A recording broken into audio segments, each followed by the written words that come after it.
Question says consider the quadratic equation. Let S be the set of all the integral values of C for which one root of the quadratic lies in the interval 0 to 2 and other root lie in the interval 2 to 3. Then the number of elements in S.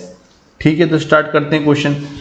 बोल रहा है कि एक root इस quadratic का 0 से 2 के बीच में आए और एक रूट जो है 2 से 3 के बीच में आए।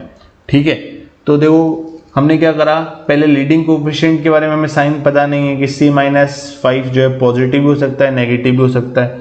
तो सबसे पहले मैंने मान लिया कि केस 1 C-5 जो है पॉजिटिव है, मतलब अपवर्ड फेसिंग पैराबोला है।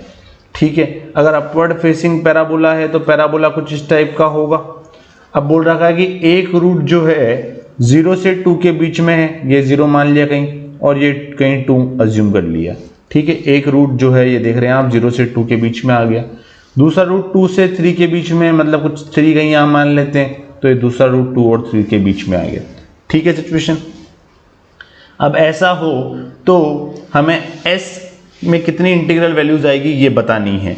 ठीक है, मतलब C की वैल्यू हमें निकालनी है। अब देखो इसके लिए क्या कंडीशन होगी, अगर एक रूट जो है 0 और 2 के बीच में आ रहा है, इसका मतलब ऐसा होना चाहिए f(0) into f(2).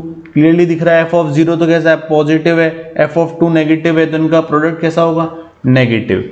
In the same way हम लोग ऐसा बोल सकते हैं कि f(2) एंड f(3) इनका प्रोडक्ट भी कैसा होगा, नेगेटिव। अगर ये दोनों कंडीशन जो है नेसेसरी एंड सफिशिएंट कंडीशन बन जाएगी, किस चीज के लिए, कि रूट जो है 0 से 2 के बीच में और 2 से 3 के बीच में लाई करे। तो इनको सॉल्व कर लेते हैं। इनको सॉल्व करने के लिए पहले हम लोग सारे वैल्यूज कैलकुलेट कर लेते हैं। f(0) मतलब इस इक्वेशन में x की जगह 0 पुट कर दो, तो x की जगह 0 पुट करने पर क्या बन रहा है, C-4। फिर हम लोग करते हैं f(2) कैलकुलेट। f(2) कितना बन जाएगा, C-5 into 4 -4C plus C-4। तो इसको सिंप्लीफाई अगर करें तो ये कितना बन रहा है एक्सप्रेशन भाई, 4C - 4C कैंसिल, तो C-24 बन रहा है। क्या ये बात समझ में आती है? चलिए फिर आगे f(3) भी कैलकुलेट कर लेते हैं। f(3) क्या बन जाएगा, C-5 इंटू 3 का square that is 9 -6C plus C-4। तो ये कितना बन जाएगा, ये बन जाएगा 4C और 9 5 जब 45 तो -49 बन गया।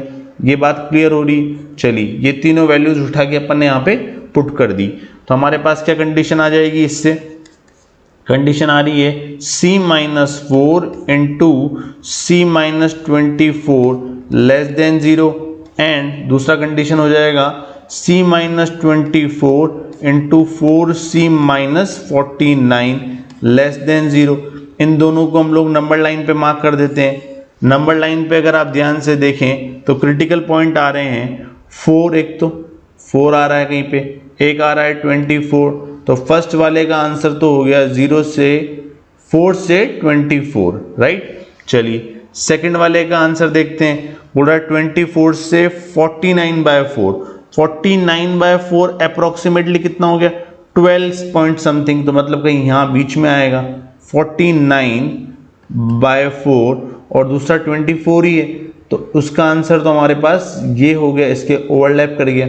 चलिए अब कॉमन एरिया देखना होता है, तो कॉमन एरिया तो क्लियरली ये नजर आ रहा है। सो हम लोग क्या लिखना चाहिए, C बिलोंग्स टू 49/4 से 24। हमें C की इंटीग्रल वैल्यूज निकालनी है और ध्यान रखिए केस किसके करस्पॉन्डिंग चल रहा है, C ग्रेटर देन 5। तो हम ध्यान से देखें तो ये तो सेटिस्फाई कर रहा है, C 5 से बड़े ही आ रहे हैं, मतलब हमारे पास यहाँ से C की जो इंटीग्रल वैल्यूज आएगी वो कैलकुलेट कर लेते हैं।